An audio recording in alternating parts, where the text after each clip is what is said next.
Hello dear friends, welcome to the nursekin YouTube channel. അപ്പോൾ ഇന്നത്തെ വീഡിയോയിൽ നമ്മൾ കുറച്ച് ഒന്ന് രണ്ട് ക്വസ്റ്റ്യൻസ് ആണ് നോക്കുന്നത്. നേഴ്സ്കിൻ, അതായത് നമ്മുടെ ആപ്പിലുള്ള ക്ലാസ്സുകൾക്ക് വേണ്ടി താഴെ ഡിസ്ക്രിപ്ഷൻ ബോക്സ് നിങ്ങൾക്ക് ചെക്ക് ചെയ്യാവുന്നതാണ്. അപ്പോൾ നിങ്ങൾ ഇപ്പോൾ JPHൻ്റെയൊക്കെ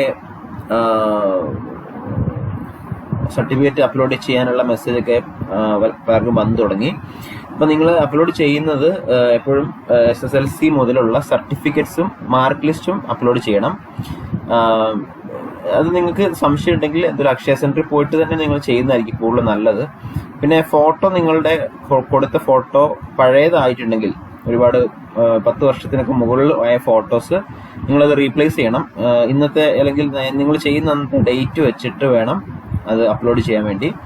പിന്നെ കാസ്റ്റ് സർട്ടിഫിക്കറ്റ്, EWS സർട്ടിഫിക്കറ്റ് ഒക്കെ പഴകി കഴിഞ്ഞാൽ നിങ്ങളത് പുതുക്കിയിട്ട് അത് അപ്ലോഡ് ചെയ്യണം. പിന്നെ എന്തെങ്കിലും സംശയങ്ങൾ ഉണ്ടെങ്കിൽ, നിങ്ങൾക്ക് എന്തെങ്കിലും അപ്ലോഡ് ചെയ്യാൻ ബാക്കി ഉണ്ടെങ്കിൽ PSC ഓഫീസിൽ ചെന്നിട്ട് 1-2 ഒക്കെ സർട്ടിഫിക്കറ്റ് അവർ അപ്ലോഡ് ചെയ്യാൻ സമയം തരുന്നതായിരിക്കും. അപ്പം അങ്ങനെയുള്ള കാര്യങ്ങളിൽ നിങ്ങൾ ബുദ്ധിമുട്ടുണ്ട് കേട്ടോ.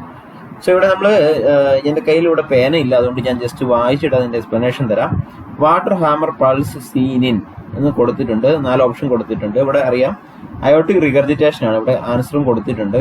Water hammer pulse is seen in aortic regurgitation. So നമുക്കിത് വാട്ടർ ഹാമർ പൾസിനെ കൊളാപ്സിംഗ് പൾസ് അല്ലെങ്കിൽ കൊറിഗാൻ പൾസ് എന്നൊക്കെ പറയാം. അതായത് ഫോഴ്സ്ഫുൾ ആയിട്ടുള്ള പൾസാണ്.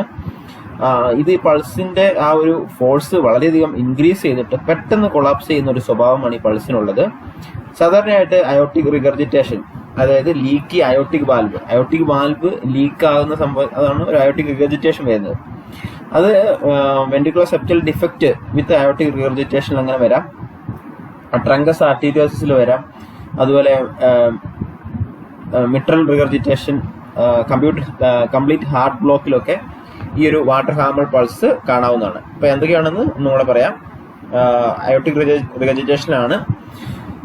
VSD കൂടെ ചിലപ്പം വരാം. ട്രങ്കസ് ആർട്ടീരിയോസസ്, മിട്രൽ റിഗർജിറ്റേഷൻ, അതുപോലെ കംപ്ലീറ്റ് ഹാർട്ട് ബ്ലോക്കിലൊക്കെ വരുന്നതാണ്.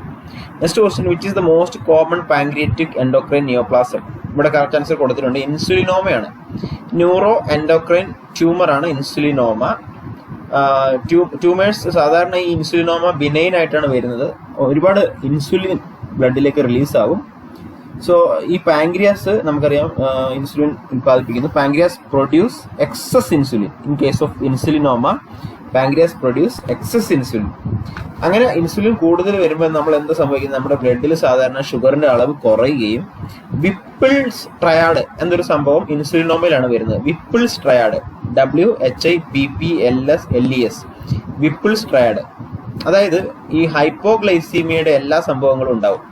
3 പ്രധാന കാര്യങ്ങൾ ഉണ്ടാവുന്നത്. ഹൈപ്പോഗ്ലൈസീമിയ, ഫാസ്റ്റിങ്ങിൽ 50 മില്ലിഗ്രാമിൽ താഴെ വരുന്ന ഒരു സംഭവമാണ് ഇൻസുലിനോമയിൽ വരാം.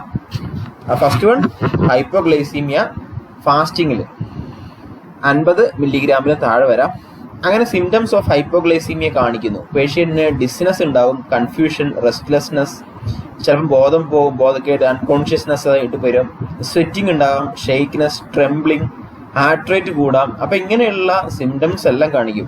ആദ്യത്തെ ഞാൻ പറഞ്ഞു ഹൈപ്പോഗ്ലൈസീമിയ ഫാസ്റ്റിങ്ങിൽ 50 കുറയും. പിന്നെ സിംറ്റംസ് ഓഫ് ഹൈപ്പോഗ്ലൈസീമിയ കാണിക്കും. പിന്നെ നമ്മൾ ഹോസ്പിറ്റലിൽ ചെന്ന് കഴിഞ്ഞിട്ട് അവർ 25% ഡെക്സ്ട്രോസ് കൊടുത്ത ഉടനെ തന്നെ immediate relief of symptoms with IV glucose. So ഇത് ഈ 3 സംഭവങ്ങൾ, അതായത് ഹൈപ്പോഗ്ലൈസീമിയ ഫാസ്റ്റിങ്ങിൽ 50 കുറവായിരിക്കും, അതുപോലെ സിംറ്റംസ് ഓഫ് ഹൈപ്പോഗ്ലൈസീമിയ കാണിക്കും, അതായത് കൺഫ്യൂഷൻ, അൺകോൺഷ്യസ്നെസ് തുടങ്ങിയ സംഭവങ്ങളൊക്കെ ഉണ്ടാവും, ഹാർട്ട് റേറ്റ് കൂടും, ഇമ്മീഡിയറ്റ് റിലീഫ് വരും. IV ഗ്ലൂക്കോസ് കൊടുത്തുമ്പോൾ ഇമ്മീഡിയറ്റ് റിലീഫ് വരും. അടുത്തത് ഗ്യാസ്ട്രിനോമ. ഗ്യാസ്ട്രിനോമ എന്ന് പറഞ്ഞാൽ വേറൊരു റയർ ന്യൂറോ എൻഡോക്രൈൻ ട്യൂമർ ആണ്. Secrete gastrin. Gastrinoma tumour secrete gastrin. Excessive and production of stomach acid ആണ് ഇവിടെ പ്രൊഡ്യൂസ് ചെയ്യുന്നത്. Acid production in the stomach.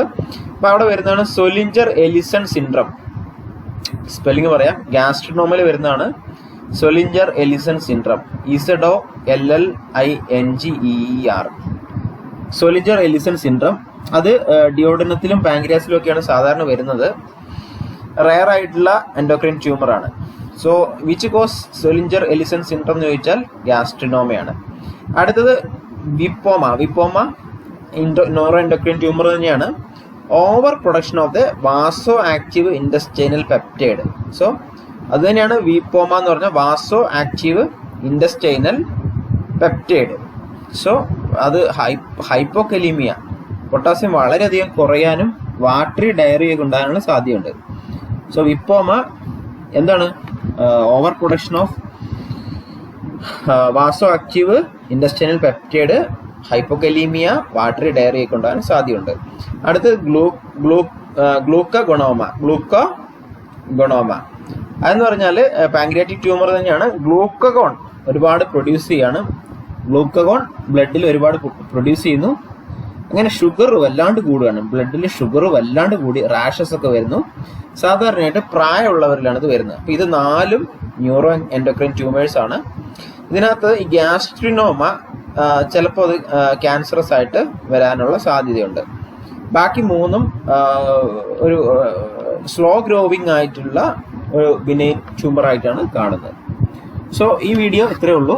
നമ്മുടെ കുറച്ച് ഇമ്പോർട്ടൻ്റ് ആയിട്ടുള്ള MCQ, ഇതേപോലെയുള്ള MCQ ഡിസ്കഷനും ഡീറ്റെയിൽഡ് ക്ലാസ്സുകളും നമുക്ക് നേഴ്സ്ക്യൂൻ ആപ്പിൽ പ്ലേ സ്റ്റോറിൽ നിന്ന് ഇൻസ്റ്റാൾ ചെയ്ത് ആപ്പിൽ നിങ്ങൾക്ക് കിട്ടുന്നതായിരിക്കും. ക്രാഷ് കോഴ്സിൽ നിങ്ങൾക്ക് ജോയിൻ ചെയ്യാം. സോ ഇത്രയുള്ള ഈ വീഡിയോ മറ്റു കൂട്ടുകാർക്ക് ഷെയർ ചെയ്യുക. നമ്മുടെ ഈ ചാനലിനോടൊന്ന് സബ്സ്ക്രൈബ് ചെയ്ത് ബെല്ലൈക്കൺ കൂടി എനേബിൾ ചെയ്ത് വെക്കുക. ക്ലാസ്സുകൾ മാത്രമല്ല, നോട്ടിഫിക്കേഷൻസ്, ജോലി സംബന്ധമായിട്ടുള്ള നോട്ടിഫിക്കേഷൻസ് എല്ലാം ലഭിക്കുന്നതിന് വേണ്ടി. So thank you for watching. All the best.